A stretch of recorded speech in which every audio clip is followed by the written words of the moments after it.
ازيكم عاملين ايه؟ كل سنه وانتم طيبين. النهارده هنعمل اللوك اللي في العين ده. هي مش واضح قوي عشان انا مش في بيتي، فالاضاءه مش كويسه قوي، بس انا طقت في دماغي ان انا اعمل لكم لوك جديد، فقلت اعمله بالامكانيات اللي موجوده عند مامتي. فهبدا ان انا اعمل لكم اللوك ده. يعني في كذا ايلاينر، بس انا عشان مفيش هنا مفيش ايلاينر، فمفروض مع البني ده اعمل ايلاينر صغير، بس عشان الايلاينر خلصان فانا اكتفيت بده.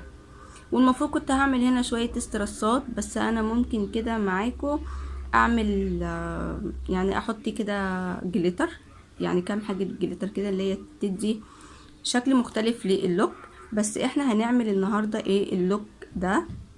انا مش عارفة واضح ولا كويس ولا ايه عندكم، بس هنعمل اللوك ده. يا رب بس الخطوات توضح عندكم، عشان طبعا الاضاءة زي ما قلت لكم مش كويسة قوي يعني. فانا دلوقتي هبدأ عشان الفرش اتلخبطت على بعضيها. هنبدأ دلوقتي في الفرشة التانية اهي. هبدأ دلوقتي. انا اولا حطيت كونسيلر هنا على الجفن الثابت الاول، مش هحط في بقية الجفن كله عشان أنا لسه هقطع قطع اللي هو قطع، هعمل جفن تاني. فبدأت ان انا حطيت في الجفن ده بس كونسيلر، وهبدأ اخد اللون الاورنج او انت اختاري اي لون، وهبدأ ان انا احطه على الجفن المتحرر اللي هو الثابت بخط. بصوا انا عامله الفرشه ازاي كده، عم مخليها مدببه كده، مش كده لا كده. وهبدأ ان انا اعمل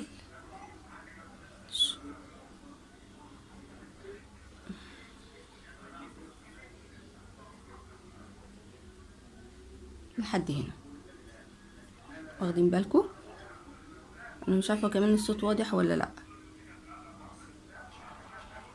بدأت ان انا عملت بس خط، وهبدأ ان انا دلوقتي هبدأ اموهه بعرض الفرشه.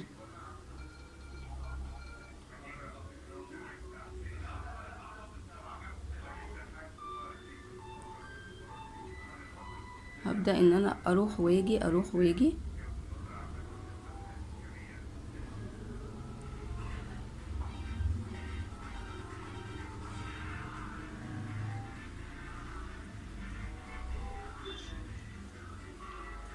بصوا هو اللون طالع لحد الحاجب، ان انا كمان عندي جفني ده صغير.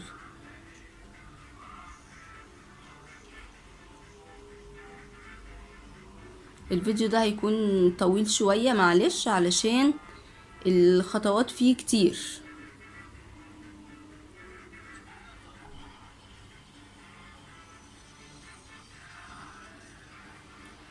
كده انا موهت اول لون.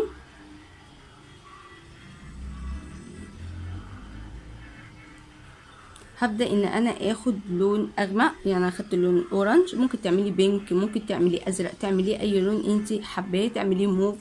بس انا حبيت بقالي كتير او ما عملتش اورنجات والكلام ده كله، فانا حبيت ان انا ادخل الاورنج.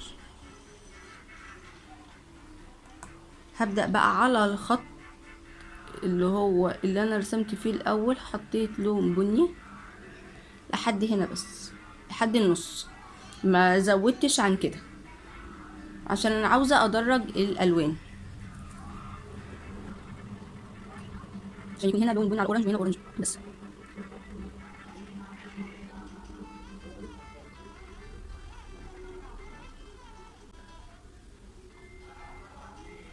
وانا عندي احساس ان العين دي هتكون احسن من العين دي. بس احنا يعني عشان نكون بس متفقين، احنا يعني انا هحاول، او انتوا مثلا لما تيجوا هتجربوا اللوك هتحاولوا ان انتوا تقربوا من العين دي، ان العين دي لما تيجي هترسمي العين التانية هيكون فيها اختلافات، فانت تحاولي تقربي العينين نفس بعض.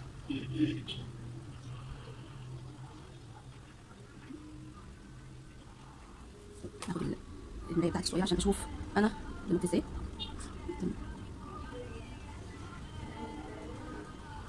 هبدأ دلوقتي اخد الكونسيلر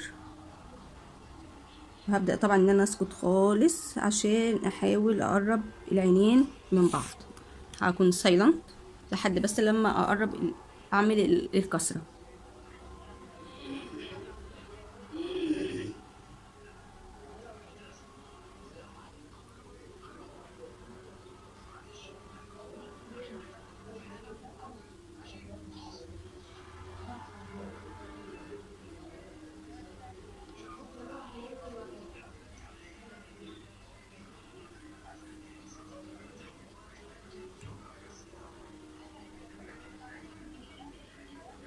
هبدأ كده.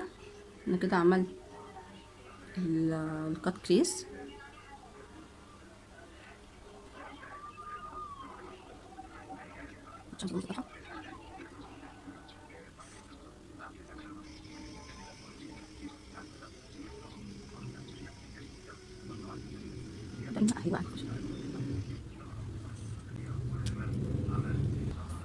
بصوا انا كده خلاص خلصت الكات كريس، عملت الكات كريس. هبدا دلوقتي ان انا اخد لون، افتح لون اللي هو مقارب للون الابيض. انا ما عنديش لون ابيض، فانا هاخد اللون ده. هو مفروض ابيض بس انا ما عنديش اللون ده الابيض الفاتح، انا عندي اللون اللي هو الاوف وايت. فانا هبدا ان انا اثبت بيه الجفت، وبعد كده عشان يكون لونه فاتح وادرج اللون. فانا هبدا دلوقتي اخدت اللون الفاتح وهمشي على الحروف بتاعته كده اهو، مش كده لا كده زي ما حطيت اول مرة اللون.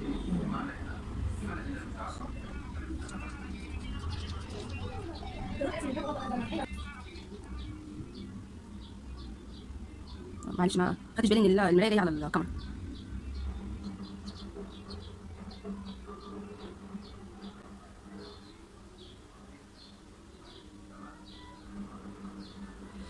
بص بقى كده انا خلصت اول تركية. هبدأ ان انا اخد اصغر فرشة عندي، يعني دي اصغر فرشة عندي. انا هحاول على قد ما اقدر ان انا اعمل لكم بالفرش اللي موجودة، عشان برضو يعني دلوقتي ما عنديش الفرش الطقم الفرش اللي انا بشتغل بيه عشان نبدا ان انا يكون عندي فرشه الايلاينر الصغيره او الكلام ده كله. فانا حاليا عندي اصغر فرشه، دي اللي هي دي فرشه الحواجب او فرشه الايلاينر المقشوطه. دي انا هبدا ان انا ارسم بيها ايلاينر من الكسره دي. عارفين الكسره دي؟ انا خلاص لغيت كل ده، عملت جفني كده. انا كده عامله الجفن، وده هسحب منه ايلاينر كده.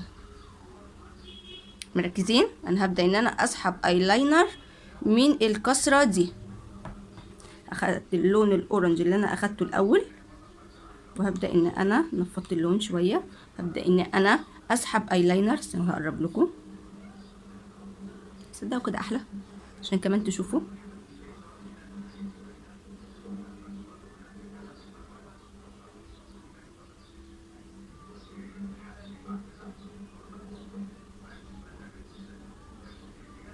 انا كده سحبت ايلاينر.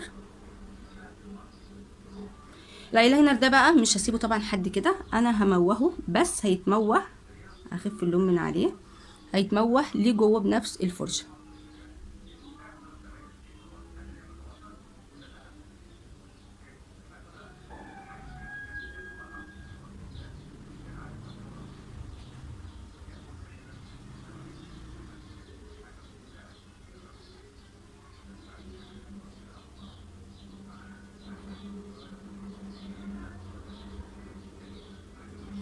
انا كده موهت اللون شويه.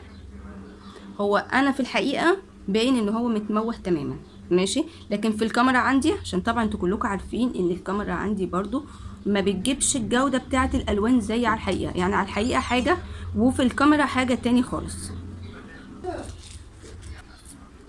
بص انا كده خلاص عملت الايلاينر بنفس الفرشه، بس همسحها من اللون الاورنج في منديل عشان اللون الاوف وايت ما يجيش على اللون البني والكلام ده كله. لان انا طبعا انا بعمل باللي موجود عندي. وطبعا انتوا عارفين ان اللينسز ما بقيتش البس لينسز، علشان من اخر فيديو لبست اللينسز عيني بقت تدمع والدنيا باظت. من ساعتها ما بلبس لينسز خالص لحد لما ربنا يسهل كده بقى وعيني تتظبط، ان انا بحط لها نقط والكلام ده كله، فمش هينفع ان انا احط لينسز خالص دلوقتي. وريني ده. انتوا طبعا عارفين ابني الغتت اللي حاطط مناخيره في اي حاجه لما اجي اعملها، وطبعا بيغلبني لما بعمل اي فيديو. هبدا ان انا دلوقتي اخدت اللون اللي هو اللون الاوفايت. هو طبعا المفروض يكون لونه ابيض، بس انا عندي الاوفايت، فهبدا اخد اللون الاوفايت وابدا ان انا انضف جوه الايلاينر كده. نضفت جوه الايلاينر، انا بس وقفت الفيديو عشان المساحه خلاص هتنفجر، فانا وقفت الفيديو، عملت بس اللي هو ايه، نضفت حوالين الايلاينر اللي انا عملته عشان يظهر. هبدا دلوقتي اعمل ايلاينر تاني باللون البني. هبدا ان انا اخد من اول الايلاينر ده كأن ده هو الجفن بتاعي، وهبدا ان انا اسحب ايلاينر.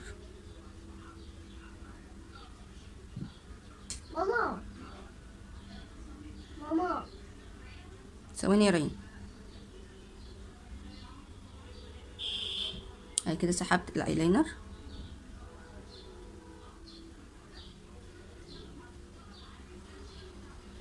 هبدا ان انا اخد الفرشه اللي انا اخدتها الاول، هبدا ان انا احط اللون البني هنا.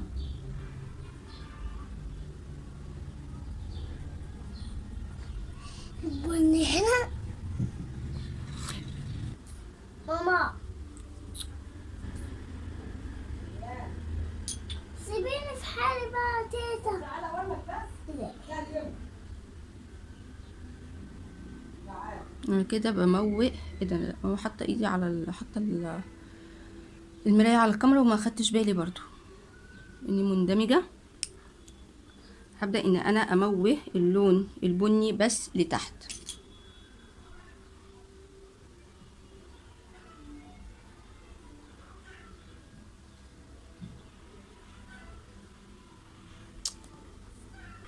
انا كده رسمت الايلاينر وموهته، بس ايه، هعمل كده حاجه بسيطه كده فيه.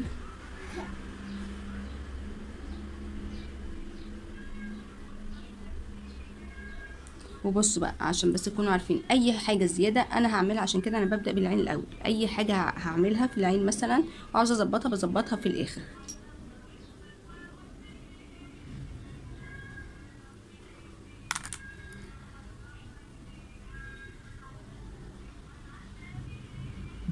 يعني انا عاوزه ارفع شويه الايلاينر.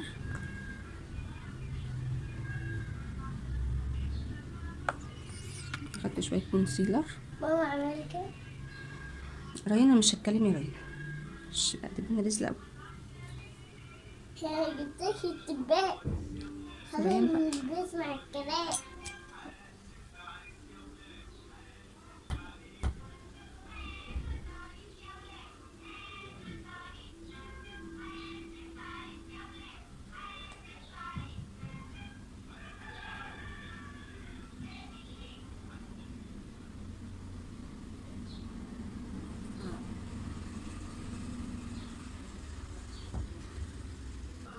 انا كده ظبطت الايلاينر. هاخد اللون اللي هو المفروض يعني يكون ابيض، بس انا اخدته لون بيج.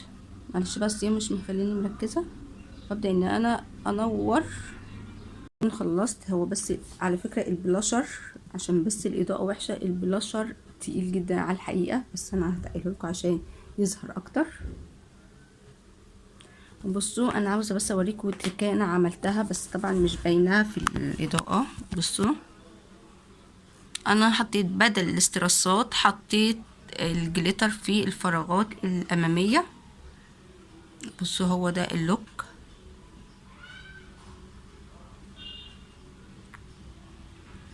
فطبعا الاضاءه يعني بصوا من قريب بصوا حلو جدا، لكن عشان الكاميرا بعيده انا هحاول ان انا اقربها لكم، لان مفيش ستاند ان انا اسند عليه الكاميرا. هظبطها واجي.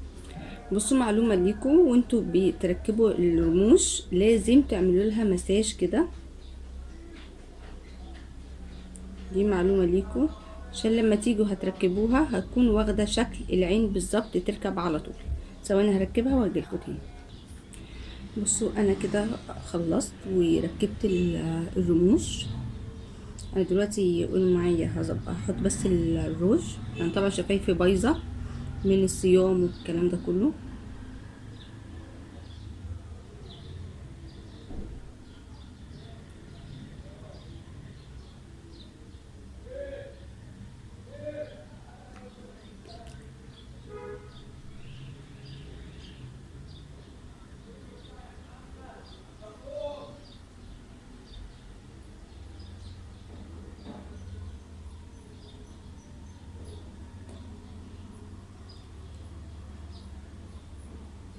على فكرة الروج ده على الحقيقة اغمق من اللي باين اصلا في الصورة.